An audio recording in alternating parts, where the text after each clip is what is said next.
आते हैं अपनी कहानी के ऊपर। मनी हाइस्ट, बार बार इसका जिक्र करता रहता हूं मैं। आपने देखा कई बार ये मेरा ख्याल आया था जहन में कि मनी हाइस्ट की जो पूरी कहानी लिखी, स्क्रिप्ट, स्क्रीन प्ले, प्रोफेसर का जो रोल क्रिएट किया, कहीं ना कहीं ज़िंदगी की असली कहानी से तो इंस्पायर्ड नहीं है। कोई ना कोई किसी देश में ऐसा कुछ तो हुआ होगा जहाँ से ये सारी, क्योंकि लेखक को, राइटर को कहीं ना कहीं आइडिया मिलते हैं। अचानक किसी खोजबीन में करीब 16 साल पुरानी एक स्टोरी पे नज़र पड़ी। 16 ईयर बैक, 2006, अर्जेंटीना के सबसे बड़े बैंक की सबसे बड़ी रॉबरी इतिहास में आज भी। अराउंड $20 मिलियन अर्जेंटीना के सबसे बड़े बैंक से चोरी हुई। और उसकी जो पूरी कहानी है, जो प्लानिंग है, वो कहीं ना कहीं बताता है कि मनी हाइस्ट कुछ ना कुछ, कहीं ना कहीं इंस्पायर्ड तो ज़रूर है उस अर्जेंटीना के बैंक की चोरी से। क्योंकि इस बैंक की चोरी के लिए प्लानिंग में 2 साल लगे। 2 साल तक जो मास्टरमाइंड था उसने न सिर्फ ये सोचा कि बैंक में कैसे चोरी करनी है, बैंक से निकलना कैसे है, फंसे तो क्या करना है, और जो सबसे इंपॉर्टेंट बात थी वो ये कि बैंक में चोरी करने के लिए दाखिल तो होना है, लेकिन उसके बाद बैंक से गायब हो जाना है। और कमाल की बात ये कि सचमुच में 4 चोर जो अर्जेंटीना के सबसे बड़े बैंक में चोरी करने के लिए गए, पुलिस यही नहीं पता करी, लास्ट तक नहीं लगा पाई कि चारों चोर गायब कहां हो गए। जमीन खा गई, आसमान निकल गया। पूरी कहानी अब सुनते हैं। बात 13 जनवरी 2006 की है। दोपहर के करीब 12:40 का वक्त था। लंच टाइम होने वाला था। उससे पहले अचानक बैंक के एक सिक्योरिटी गार्ड का एक फ़ोन आता है। ये जो बैंक है ये अर्जेंटीना की राजधानी ब्यूनस आयर्स में है। अर्जेंटीना की कैपिटल है ये ब्यूनस आयर्स, और इस बैंक का नाम है बैंको रियो बैंक। बैंको रियो बैंक ब्यूनस आयर्स में उस जगह इसकी बिल्डिंग थी जिसके इर्द गिर्द तमाम अमीर लोग रहते हैं, जो शहर के सबसे ज़्यादा रईस लोग हैं, अमीर लोग हैं, मतलब बहुत ही कॉस्टली इलाका है। तो उसी कॉस्टली इलाके में ये बैंक, और ये बैंक सबसे बड़ा इस शहर का, अर्जेंटीना की राजधानी का। और इस बैंक के बड़े होने और इस बैंक के मशहूर होने की वजह ये थी कि आसपास का इलाका अमीरों से घिरा हुआ, तो ज़्यादातर जो अमीर रईस लोग थे इसी बैंक में उनके खाते थे। और सबसे बड़ी बात, तमाम अमीर लोग अपनी जो कीमती जेवर और दूसरी चीज़ें होती थी इसी बैंक के लॉकर में रखते थे। इस बैंक के लॉकर तक भी पहुंचना लोगों के लिए मुश्किल काम था। सिर्फ 400 लॉकर थे। बैंक में लॉकर लेने के लिए लाइनें लगती थी कि लॉकर खाली हो तब देंगे, क्योंकि रईसों की तादाद ज़्यादा, लॉकर की तादाद कम, और एक लॉकर में लाखों करोड़ों रुपए की चीज़ें रखी होती थी। तो ये बैंक अपने आप में बेहद इम्पॉर्टेंट था, इसीलिए क्योंकि अमीरों के इलाके का बैंक है और अमीर अपनी सारी कीमती चीज़ यहीं रखते हैं।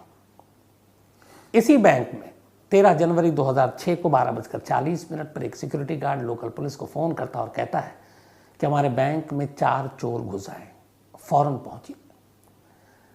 पुलिस के हाथ पैर फूल गए, क्योंकि ये बैंक की अहमियत वो भी जानते हैं। पुलिस की टीम फ़ौरन भागती है। आसपास के दूसरे पुलिस स्टेशन से भी पुलिस को इन्फॉर्म किया जाता है, अलर्ट किया जाता है, उन्हें कहा जाता है कि बैंको रियो बैंक के बाहर पहुंची। अब सारी पुलिस वहाँ पहुँच गई। अब ये भी है कि अंदर दाखिल हों, चोरों के पास गन हो, फायरिंग ना हो जाए, और बैंक में बहुत सारे स्टाफ भी हैं, कस्टमर भी हैं, तो क्या हो। तो जिस शख्स ने फ़ोन किया उसने बताया कि 4 चोर आए हैं, उनके पास हथियार है और एक के पास पिस्टल है, और करीब 23 लोगों को उन्होंने होस्टेज बना रखा है, 23 बंधक बना लिया है। अब पुलिस के लिए ये था कि अंदर घुसेंगे तो इन 23 होस्टेजेस को नुकसान पहुंचाया जा सकता है। पुलिस ने लाउड स्पीकर का इंतज़ाम किया। बैंक के अंदर अब मैसेज, बातचीत कि पहले तो चोरों से बात की जाए, कोई रास्ता निकला है फिर एक्शन देखेंगे। चोर से बातचीत शुरू हुई, नेगोशिएशन। पुलिस ने बात की। उधर से एक चोर ने पुलिस से बात करनी शुरू की, और उस चोर ने अपना नाम बताया, वॉल्टर। उसने कहा कि मैं इस 4 चोरों के ग्रुप में से एक हूँ, आप बताएं। तो पुलिस ने कहा कि आप होस्टेज को छोड़ दीजिए, बाकी आपकी जो डिमांड है हम पूरी करेंगे। चोर शायद अच्छे मूड में था, वॉल्टर। उसने कहा ठीक है। उसने सबसे पहले पुलिस के इस बातचीत के बाद एक सिक्योरिटी गार्ड को, जो विदाउट हथियार था, आर्म्स नहीं थे जिसके पास, उसको रिलीज कर दिया, बोला बाहर जाओ। सिक्योरिटी गार्ड बाहर गया, पुलिस ने उससे पूछा, उसने कहा कि हाँ 4 लोग हैं, पिस्टल भी देखी है। तो पुलिस को कंफर्म हो गया, उन्हें लगा कि कोई ऑपरेशन या एक्शन जानलेवा हो सकता है। फिर पुलिस ने बातचीत की। इसके बाद चोर और अच्छे मूड में था। इसके बाद उसने एक यंग मैन और एक यंग वुमेन को भी रिलीज कर दिया। उसने कहा आप जाओ। 3 लोगों को छोड़ दिया। पुलिस को लगा चलो बातचीत ठीक धर्रे पे चल रही है, इनको थोड़ा उलझाते हैं, मौका देखते हैं और जानकारी लेते हैं। जो होस्टेजेस बाहर आ रहे हैं उनसे पूछ के, इनसे भी पूछा गया, उन्होंने कहा ये 4 लोग हैं। तो पुलिस को लगा कि काम बन सकता है। अब बातचीत अभी भी चल रही है, चोर अभी अपनी डिमांड नहीं बता रहे, लेकिन पुलिस से बातचीत कर रहे हैं, उसको उलझाए हुए। करीब 3 घंटा बीत जाता है। 3 घंटे के बाद अचानक पुलिस और इस वॉल्टर के बीच में जो नेगोशिएशन चल रही थी, बातचीत, तो वॉल्टर कहता है कि 3 घंटे हो गए, बहुत सारे जो होस्टेजेस हैं इनका लंच टाइम भी हो गया, इनको भूख लगी है, तो पिज़्ज़ा भिजवा दीजिए। पुलिस को लगा चलो थोड़ा और वक्त मिलेगा। अब पुलिस ने पिज़्ज़ा भी भिजवा दिए, गिन के जितने लोगों के लिए कहा गया था। अब अंदर पिज़्ज़ा भी आ गया, होस्टेजेस भी पिज़्ज़ा खा रहे हैं, चोर भी खा रहे हैं, बैंक के स्टाफ भी खा रहे हैं। पिज़्ज़ा भिजवाने के बाद करीब 1 घंटे तक अब पुलिस वेट कर रही है कि अंदर से फिर कोई आए। अब अंदर से कोई जवाब ही नहीं आ रहा है। इधर पुलिस अनाउंस कर रही है भाई अपनी डिमांड होस्टेजेस को छोड़ दीजिए, हम आपको सेफ पैसेज देंगे। लेकिन अब तक जो वॉल्टर पुलिस से बात कर रहा था, अब उसकी आवाज़ खामोश, साइलेंट। दूसरी तरफ से नो रिप्लाई। पुलिस को लगा ये क्या है। फिर पुलिस को लगा कि कहीं कुछ गड़बड़ तो नहीं है। फिर भी पुलिस ने वेट किया। धीरे धीरे वक्त बीतता गया, अंदर से अब कोई रिप्लाई नहीं आ रहा। पुलिस का तनाव बढ़ने लगा कि मामला क्या, अभी तक तो पिछले 4-5 घंटे से बातचीत चल रही थी, अब चोर साइलेंट हो गया। 3 लोगों को छोड़ा भी, पिज़्ज़ा भी मंगाया, पिज़्ज़ा भी खाया, अब क्या बात है। पुलिस ने काफ़ी कोशिश की, फिर अनाउंस किया कि अगर आप रिप्लाई नहीं करेंगे तो हम बैंक के अंदर आ जाएंगे। इसका भी कोई जवाब नहीं आया, ना कोई फायरिंग की आवाज़। अब पुलिस कब तक बाहर बैठकर इंतज़ार करती। अच्छा, इस दौरान पुलिस ने जब बैंक से फ़ोन आया तो इस बैंक की बिल्डिंग को चारों तरफ से घेर लिया। घेरा चारों तरफ से था, लेकिन निकलने के रास्ते सिर्फ 2 थे। उन्हीं 2 रास्तों से ही बैंक के कोई अंदर जा सकता था या बाहर आ सकता था, बाकी और कोई रास्ता था नहीं। लेकिन सेफ्टी के लिए पुलिस ने बैंक को चारों तरफ से घेर रखा। 100 से ज़्यादा पुलिस अफसर बैंक के चप्पे चप्पे पर अपनी नजरें गाड़े हुए कि अगर कोई खिड़की से, कोई किसी और रास्ते से भी बाहर आएगा तो पकड़ा जाएगा। तो पूरे बैंक की घेरेबंदी है, निकलने के रास्ते 2, निकला अभी तक कोई नहीं है। अब अचानक सन्नाटा, निगोशिएशन हो नहीं रही है, चोर बात नहीं कर रहा है। आखिर पुलिस ने कई वार्निंग देने के बाद सोचा कि बाहर खड़े होकर इंतजार करने का मतलब नहीं है, बैंक के अंदर दाखिल होना होगा। इसके बाद पुलिस ने बाकायदा अनाउंस करके कि हम अंदर आ रहे हैं, हम आपको कोई नुकसान नहीं पहुंचाएंगे, आप भी बंधकों को कोई नुकसान मत पहुंचाना, और बातचीत करेंगे जो भी आपका मसला हो। पुलिस की टीम बड़े हिम्मत करके पहली बार शाम होने से पहले बैंक के अंदर दाखिल होती है। अब जब पुलिस की टीम बैंक के अंदर दाखिल हुई तो अंदर का मंजर देखकर पुलिस के होश उड़ गए। पुलिस ने देखा कि अंदर सारे स्टाफ अपने अपने काउंटर पे बैठे हैं। पुलिस को लगा कि किसी और फ्लोर पे, अब बैंक का ही 3 फ्लोर था और नीचे ग्राउंड। 2nd फ्लोर पे गई पुलिस, देखा वहाँ पे भी जो लोग हैं, 3rd फ्लोर पे भी है, लेकिन सारे नॉर्मल हैं। किसी के चेहरे पे शिकन नहीं, तनाव नहीं, डर नहीं, खौफ नहीं। और तीनों फ्लोर पे टोटल जो बैंक के स्टाफ, जो उनको होस्टेज बनाया गया, वो भी है। हर एक की अब निशानदेही की गई, कौन कौन क्या है। तो पता चला ये सारे स्टाफ थे, या फिर जिनका बैंक में अकाउंट था वो लोग आए थे, या सिक्योरिटी गार्ड थे। इसके अलावा एक भी ऐसा सस्पेक्टेड, एक भी संदिग्ध या अननोन शख्स उस बैंक के अंदर कैंपस में नहीं मिला।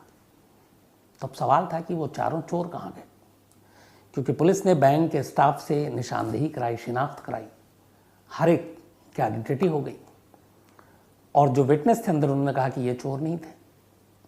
अब पुलिस बैंक के चप्पे चप्पे को छान रही है। चारों चोर गायब। बैंक के 2 रास्तों के अलावा कोई तीसरा रास्ता नहीं। बैंक के ज़मीन को खंगाला, कहीं कोई सुरंग नहीं। अब पुलिस के होश उड़ गए कि गए तो गए कहाँ, अभी तक तो यहीं थे। पुलिस ने धीरे धीरे हर बैंक को खंगालना शुरू किया। इसके बाद वो बेसमेंट में गई। बैंक के जो सारे लॉकर थे 400, वो बेसमेंट में थे। अभी तक ऊपर से पता चला कि तीनों फ्लोर पे जहाँ बैंक में कैश है, बाकी चीज़ें हैं, कोई चीज़ चोरों ने चोरी नहीं की, न किसी से कोई बदतमीज़ी की। यहाँ तक कि चोरों को पता चला कि उसी दिन एक बैंक के स्टाफ का बर्थडे था, 13 जनवरी को। बाकायदा बर्थडे विश किया, बर्थडे के सॉन्ग आए, चोर ने, वो भी खुश। तो किसी को तकलीफ नहीं पहुंचाई, किसी से कोई पैसे नहीं लिए, ना लूटे, सारे कैश वहीं पे। अब पुलिस की टीम बेसमेंट में पहुंची। बेसमेंट में पहुंची तो पहली बार देखा उन 400 जो लॉकर्स थे, उनमें से 143 लॉकर टूटे हुए थे। 400 में से लॉकर के अंदर का सामान गायब। अब हर लॉकर में कीमती चीजें, जेवर से लेके बाकी सारी चीजें, 143 लॉकर। लेकिन पुलिस के लिए पहेली ये कि चारों चोर गए कहां। तमाम तलाशी ली, पुलिस को सिर्फ उस बेसमेंट से 3 चीजें मिली सबूत के नाम पर। एक टूल्स जिससे लॉकर खोला जाए या तोड़ा जाए, इसके अलावा एक टॉय गन जो बाद में पता चला कि जो चोरों ने ऊपर में चोरी की थी और जिन्हों को बंधक बनाया था, वो असल में एक खिलौना था, हथियार था ही नहीं। अब जब पुलिस से ये सारी चीज़ें पूछी गई लोगों से, तो उन्होंने कहा कि हमने यही पिस्टल देखा और वही पिस्टल वहाँ ज़मीन पे पड़ा हुआ है। अब इसका मतलब ये था कि पूरी रॉबरी जो है एक टॉय गन यानी कि खिलौने के हथियार पे हो गई। पुलिस के लिए अब ये भी बड़ी अचंभा और अजीब सी चीज़ें थी कि ये कैसे हुआ। अब 143 लॉकर, उनका हिसाब किताब अगला अलग बुलाया गया कि भैया गिनो, देखो क्या है क्या नहीं है। लेकिन खिलौने की बंदूक, तोड़ने के टूल्स और एक चीज़ और कुछ मिली थी वहाँ पे, इसके अलावा कोई ऐसा सबूत नहीं था। पुलिस तफ्तीश में लग गई, कोई फ़ायदा नहीं। चारों चोर बैंक के अंदर तो दरवाजे से आए, लेकिन बाहर कैसे निकले, कहाँ गए, कौन सा खुफिया रास्ता था, पुलिस के सामने इनका कोई भी जवाब नहीं था। एक 3 चीज़ें मिली थी, उसमें एक बैटरी थी, तो बैटरी और टूल्स खोलने के लिए लॉकर, और तीसरी टॉय गन। अब पुलिस परेशान कि ज़मीन खा गई कि आसमान निकल गया चोरों को। इस दौरान में तफ्तीश जारी रही, चोरों का कोई पता नहीं। पता तो तब चले जब पहले ये पता चले कि बैंक के वो बाहर गए कैसे। बैंक के अंदर का कोना कोना छान मारा, बैंक के अंदर भी नहीं है। फिर पता चला कि जो 143 लॉकर खोले गए थे, इसके टोटल जो वैल्यू निकाले गए उन लोगों के मालिकों को बुलाकर जिनका लॉकर था ये सेफ डिपॉजिट, अराउंड उस वक्त 2006 में $20 मिलियन उसकी कीमत थी। $20 मिलियन, करोड़ों रुपए में हो गया। तो अब पुलिस के सामने ये कि चोरों को पकड़ा जाए। पुलिस की तफ्तीश जारी रही, दिन निकले, हफ्ते निकले, महीने निकले, चोरों का कोई सुराग नहीं। पुलिस के ऊपर लोग हंस भी रहे कि चोर तो छोड़ो, मत पकड़ो, अभी ये तो बताओ कि चोर गए कहाँ। अब पुलिस के लिए भी ये केस अजीब एकदम। धीरे धीरे वक्त बीतता गया, पुलिस नाकाम रही। ब्यूनस आयर्स की जो पुलिस थी, चोरों का पता ही नहीं लगा पा रही थी। काफी वक्त बीत गया। एक दिन अचानक एक लड़की ब्यूनस आयर्स के एक पुलिस स्टेशन में पहुंचती है और पुलिस स्टेशन में पहुंचकर कहती है कि ये जो बैंको रियो बैंक में जो चोरी हुई थी 13 जैन को, मैं उनके चोरों के बारे में जानती हूँ। पुलिस वाले खड़े हो गए एकदम सकपकाकर कि जिसके लिए पूरी टीम लगा दी, जिसका ये भी नहीं पता चल पा रहा है कि बैंक के अंदर से वो गए कहाँ, ये लड़की बता रही है। खैर, उस लड़की से उन्होंने पूछा, फिर उन्होंने कहा कि तुम हमें झूठ भी तो बता सकती हो, क्या है सबूत। इत्तेफाक से उस जो 143 लॉकर में से बहुत सारे गहने जेवर चोरी हुए थे, उनमें से एक जेवर उस लड़की ने उस पुलिस वाले को दिया और कहा कि इस जेवर को क्रॉस चेक कीजिए। ये 143 जो सेफ बॉक्स थे, जो लॉकर थे, उनमें से गायब हुआ था कि नहीं। सभी के लिस्ट थे किस किस के लॉकर में क्या, पुलिस के पास रिकॉर्ड था। वो वाकई उसी लॉकर से चोरी हुआ था। पुलिस को यकीन हो गया। अब पुलिस ने उस लड़की से पूछा, पुलिस ने एक नाम बताया उसको। पुलिस ने उस नाम को ढूंढा और फौरन गिरफ्तार कर लिया। बाद में पता चला कि लड़की ने जिसका नाम बताया था वो उसी का अपना बॉयफ्रेंड था, उसका दोस्त था। और उसी लड़की ने अपने बॉयफ्रेंड को, जिसको पुलिस अब तक एक चेहरा जो है सामने नहीं है चोर का, वो ले आई, खुद ही जाकर पुलिस स्टेशन में बता रही है। तो खैर उसको पकड़ा गया। इसके बाद उससे पूछताछ की गई तो उसने 3 नाम और बताए और इस तरीके से चारों चोर पुलिस के शिकंजे में आ गए। एक ऐसी चोरी जिसकी जबरदस्त प्लानिंग थी, ये पार्ट अब खुलेगा, लेकिन एक गलती, एक गर्लफ्रेंड और बॉयफ्रेंड के बीच में लड़ाई हुई और उस लड़ाई ने सारा खेल बिगाड़ दिया।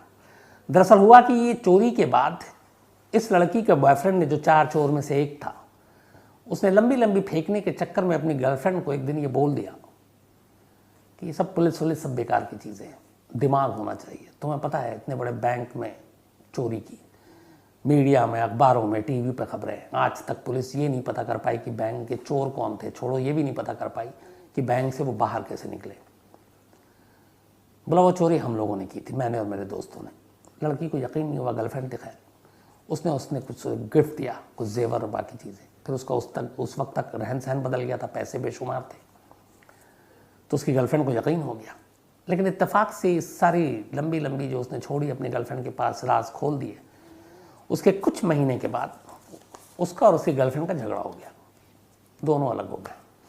गर्लफ्रेंड को इतना गुस्सा आया, उसने कहा कि इसको सबक सिखाऊंगी, और उसने जाकर पुलिस स्टेशन में सब कुछ उगल दिया। इस तरह गर्लफ्रेंड और बॉयफ्रेंड की झगड़े की वजह से एक ऐसी चोरी जो राज ही रहती शायद, क्योंकि पुलिस ने कोई रोल प्ले नहीं किया, पुलिस पकड़ ही नहीं पाई, बट इनके रिश्तों के झगड़े के चक्कर में वो राज खुल गया। अब जब 4 चोर सामने आए तब पूरी कहानी सामने आई। कहानी ये थी कि ब्यूनस आयर्स में एक शख्स रहता था, इसका नाम था फर्नांडो अराउजो। तो फर्नांडो ही बोलूँगा, अराउजो थोड़ा मुश्किल है। तो फर्नांडो ड्रग्स लिया करता था, कभी कभी छोटी मोटी चोरियाँ वोरियाँ भी कर लेता था, लेकिन कहते हैं कि उसका दिमाग बहुत तेज चलता था, बड़ा शातिर था। 2004 के आसपास उसके दिमाग में आया कि कोई एक लंबा हाथ मारा जाए, एक बड़े बैंक को लूटा जाए और ऐसी चोरी की जाए जो नायाब चोरी हो, कोई पकड़ ना पाए। अच्छा, जब वो दोस्तों के साथ बैठता था, ड्रग्स लेता था, तो उसके दोस्त भी कहते थे यार तेरा दिमाग बहुत शातिर है, बहुत तेज़ है, तो तेरे आइडियाज़ बड़े गजब के होते हैं, कुछ अच्छा आइडियाज़ बता। तब उसने एक दिन, उसी का एक और दोस्त था फर्नांडो का, उसका नाम था सेबेस्टियन। सेबेस्टियन एक बैंक का मुलाजिम रह चुका था, फिर उसने नौकरी छोड़ दी, उसकी अपनी ज़िंदगी चल रही थी, कुछ और धंधा कर रहा था, लेकिन शरीफ था, इलीगल काम नहीं करता था। लेकिन फर्नांडो और सेबेस्टियन बहुत पुराने दोस्त थे। तो एक दिन ड्रग्स लेके उसने सेबेस्टियन के सामने एक आइडिया दिया। उसने कहा कि ये बताओ, एक बैंक में चोरी होती है, बैंक के अंदर चोर घुसते हैं और बैंक के अंदर ही चोर गायब हो जाते हैं, किसी को पता ही नहीं कि वो बैंक से बाहर कैसे गायब हुए, कैसी है कहानी। सेबेस्टियन उस वक्त वो भी उसके साथ ड्रग्स ले रहा था, अपने होशो हवाश में नहीं था। तो उसने कहा कहानी अच्छी है, लेकिन फिर आगे अब फर्नांडो ने इसको बताना शुरू किया, पर सेबेस्टियन ने सुना ही नहीं नशे की वजह से, कि ऐसा कैसे होगा कि एक बैंक में चोर गए और उसके बाद चोरी करके निकल गए और पता ही नहीं कि वो कहाँ निकले, कैसे गायब हुए, बैंक के अंदर से वो गायब। तो जो आगे की कहानी बताई सेबेस्टियन सुन ही नहीं पाया नशे की वजह से। बात आई गई होगी। कुछ वक्त के बाद फर्नांडो ने कहा कि पूरी रैकी की, उसने कहा ये जो बैंको रियो बैंक है ब्यूनस आयर्स में, ये अमीरों का बैंक है, यहाँ पे बड़े सारे लॉकर हैं, इसी में चोरी की जाए। अब इस चोरी के लिए लेकिन सारे प्लानिंग करने थे। तो पहले उसने ये देखा कि इस बैंक का लोकेशन कहाँ पे है, बैंक के एग्जिट एंट्री सारी देखे। फिर उसने सोचा कि उसी बैंक को हम लूटेंगे जिस बैंक तक कोई ना कोई टनल जाता हो। पुराने ज़माने में सारे, आज भी बहुत सारे हैं। तो ये जो बैंको रियो बैंक था, इससे कुछ दूरी पर एक टनल था, बैंक के नीचे बिल्कुल नहीं था, एक टनल था। और उस टनल के बाद आप अगर वहाँ टनल के आखिरी तक पहुँच गए, फिर वहाँ से आप खुदाई करके बैंक तक खोद के अंदर जा सकते थे। लेकिन इसकी प्रॉब्लम ये थी कि जिस टनल के ज़रिए ये बैंक तक पहुँच सकता था, उस टनल में आधा पानी था, वो पानी आधा फ्लो करता था और आधा ऊपर खाली था। तो अब पानी के साथ तैर के कैसे जाया जाए, टनल हालांकि काफ़ी बड़ा था। तो पहली मुश्किल ये थी। दूसरी ये थी कि अकेले तो बस का काम था नहीं, तो इसमें एक वो शख्स चाहिए जिसे इस बैंक और बैंक के लॉकर और वो सारी जगह पे आइडिया हो। अब बैंक महंगा था, अमीरों का था, उस बैंक में अकाउंट भी नहीं था, लेकिन सेबेस्टियन बैंक में काम कर चुका था। बैंक के लॉकर बेसमेंट में थे, बेसमेंट तक गड्ढा खोदना था, उस टनल के बाद जो भी खाली जगह बचता। तो फिर इसने सेबेस्टियन को ये आइडिया पेश किया और कहा कि इस बैंक में चोरी करनी है। सेबेस्टियन शरीफ इंसान था, इलीगल काम करता नहीं था, तो वो गुस्सा हुआ, बोला कि मैं इसमें साथ नहीं दूंगा। पर उसने वादा किया कि इस बैंक की चोरी में हम किसी भी इंसान को नुकसान नहीं पहुंचाएंगे, यहाँ तक कि हम अंदर जाएंगे तो नकली पिस्टल लेकर जाएंगे। इस बात पर सेबेस्टियन तैयार हो गया, उसने कहा ठीक है मैं मदद करूंगा। इसके बाद बाकायदा इस रॉबरी को फाइनेंस किया फर्नांडो ने।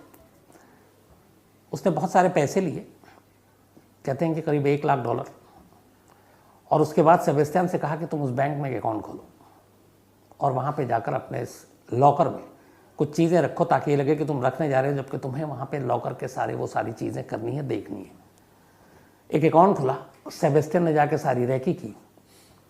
इधर इस दौरान सेबेस्टियन और ये सब दोनों अभी तक मिलकर वो जो टनल है उसमें पानी और पानी के बाद बैंक तक की खुदाई ये करनी है। वो ज़्यादा दूरी का नहीं था, काम हो जाता, लेकिन ये था कि पानी में कैसे। तो ये हुआ कि एक लकड़ी का बोट बनाएंगे छोटा सा, जो डीअसेंबल भी आसानी से हो जाए और रीअसेंबल भी आसानी से हो जाए। मतलब अचानक अलग अलग उसके पार्ट्स रखें और फटाफट उसको बोट में तैयार हो जाए और फिर फटाफट उसको हम हटा दें। तो अब ये 2 काम भी हो गया। अब तीसरा ये था कि 2 लोगों के बस का है नहीं, क्योंकि पुलिस को भी उलझाना है। तो प्लान ये था कि 4 लोग अंदर जाएंगे, लेकिन 2 रहेंगे ऊपर और 2 ये दिखाएंगे कि बैंक में हो रही है चोरी, और जबकि उस बैंक में कहीं चोरी नहीं हो रही होगी, असली चोरी हो रही होगी बेसमेंट में, लॉकर में। तो टोटल बैंक के अंदर दाखिल होंगे 3 लोग। सेबेस्टियन का काम यह है कि वो उस लकड़ी के बोट के साथ उस टनल पे रहेगा, और जैसे ही ये लॉकर टूटेगा और वो आखिरी जो होल है उस बैंक और टनल तक के बीच के गैप में, वो उसी वक्त वो गैप भी टूटेगा और फिर ये सारा माल लेकर निकल जाएंगे। सारी प्लानिंग के बाद 13 जनवरी की तारीख तय की गई। इसके बाद अब 2 लोगों को इसमें और शामिल किया गया, और ये 2 वो लोग थे जो पहले भी बैंक में चोरी कर चुके थे। उनमें से एक उस लड़की का बॉयफ्रेंड था। सब कुछ करने के बाद प्लानिंग के तहत ये चारों बैंक में बल्कि 3 लोग दाखिल होते हैं। सेबेस्टियन टनल के रास्ते जाता है और जहाँ पे लॉकर थी उस लॉकर के दीवार के पास बस एक उसको होल करना था, और वो अपने सारे जो लकड़ी का बोट है उसको असेंबल करता है और उस बोट के साथ टनल के जरिए उस बैंक की दीवार के बाहर खड़ा हो जाता है। टाइम सबका पहले से फिक्स था। 2 चोर ऊपर जाते हैं और सभी को एक तरह से बंधक बना लेते हैं, बल्कि वो ये नहीं कहते कि हम लूटने आए, वो कहते हैं कि एक रेड है और जो जहाँ पे है वो वहीं पे रुक जाए। तो बाकायदा इसको एक रेड का नाम देते हैं कि हम ऑफिशियल हैं, हम चोर नहीं हैं, हम गवर्नमेंट के लोग हैं। और इसके बाद वो सारे को बंधक बना लेते हैं। इस दौरान में पुलिस को खबर कर दी जाती है और वो चाहते थे कि पुलिस तक खबर जाए। गार्ड के ज़रिए वो पुलिस तक मैसेज भिजवा देते हैं, उनको मौका देके गार्ड को। अब जब पुलिस आती है तो जानबूझ के नेगोशिएशन करने लगते हैं ताकि उनको टाइम मिलता रहे, इधर बात करेंगे, उधर नीचे जो है जो फर्नांडो है वो सारे लॉकर तोड़ रहा होगा, और उतनी देर में उधर जो बाहर है दीवार के बैंक के सेबेस्टियन वो खुदाई कर रहा होगा। इस चक्कर में इन्होंने टाइम जो माना था कि 5 से 6 घंटा टोटल लगेगा, और वही किया इन्होंने। पुलिस को उलझाए रखा, एक एक करके होस्टेजेस को छोड़ते रहे कि देखो हम बात कर रहे हैं, पिज़्ज़ा मंगाया, खाना खाया। और उसके बाद जब नीचे से इशारा हो गया कि काम हो गया, तब ये दोनों चोर, उन्होंने कहा कि आप लोग कहीं कोई हिलेगा नहीं, और ये बेसमेंट में जाते हैं। बेसमेंट में एक होल जो होता है, उस होल के ज़रिए ये उस बैंक की बाउंड्री से बाहर निकलते हैं। बाहर में एक बोट है टनल में, उसमें बैठते हैं, और जाने से पहले उस होल को इस तरह से कट किया था कि वो होल को दोबारा फिक्स कर देते हैं। और फिक्स ऐसा करते हैं कि अगर कोई नंगी नज़र से देखे तो पता भी नहीं चलेगा कि इसमें अभी कोई सुराख है या इधर से कोई रास्ता है। तो इसीलिए उसके बाद वो वहाँ से निकलते हैं, बोट में बैठते हैं। बोट से निकलने के बाद बाहर जहाँ पे ये टनल खुलता है, उन्होंने उस जगह की भी निशानदेही कर रखी थी, वहाँ पे ये इनकी गाड़ी पार्क थी। उसके बाद वो बाहर आते हैं, उस बोट को फिर से डीअसेंबल कर देते हैं, अलग अलग पार्ट्स को अपने साथ लेते हैं ताकि रास्ता ना पता चले। गाड़ी में बैठते हैं और सब अपने अपने घर चले जाते हैं। शाम को जब इस बैंक रॉबरी की खबर दोपहर से आनी शुरू हो गई थी, लेकिन तब तक सारे न्यूज़ चैनल पर आ रहे थे। चारों चोर अपने घर में बैठकर न्यूज़ चैनल पर उसी बैंक रॉबरी की खबर देख रहे थे जिस बैंक को उन्होंने खुद चोरी किया था जहां जाकर। इधर पुलिस आई और उसने देखा बैंक के बेसमेंट में भी बाहर जाने का कोई रास्ता नहीं दिखा, और इसलिए पुलिस को पता ही नहीं चला कि चोर बैंक में तो आए, बाहर कैसे गए। तो एक फुल प्रूफ बेहतरीन आइडिया के साथ इन लोगों ने बैंक में चोरी की, 20 मिलियन का माल भी ले गए। लेकिन अफसोस, एक गर्लफ्रेंड और बॉयफ्रेंड, इनकी लड़ाई ने सबकी ये धरे पर पानी फेर दिया और गर्लफ्रेंड पुलिस तक पहुंच गई। कहते हैं कि अगर ये झगड़ा ना होता, वो लड़की पुलिस के पास ना जाती, तो शायद अर्जेंटीना की राजधानी की सबसे बड़ी बैंक रॉबरी की कहानी आज भी एक पहेली ही होती, आज भी एक मिस्ट्री होती। शायद मनी हाइस्ट कहीं ना कहीं से इस कहानी से भी इंस्पायर्ड थी। तो ये थी कहानी 2006 की अर्जेंटीना की अब तक की सबसे बड़ी बैंक रॉबरी की।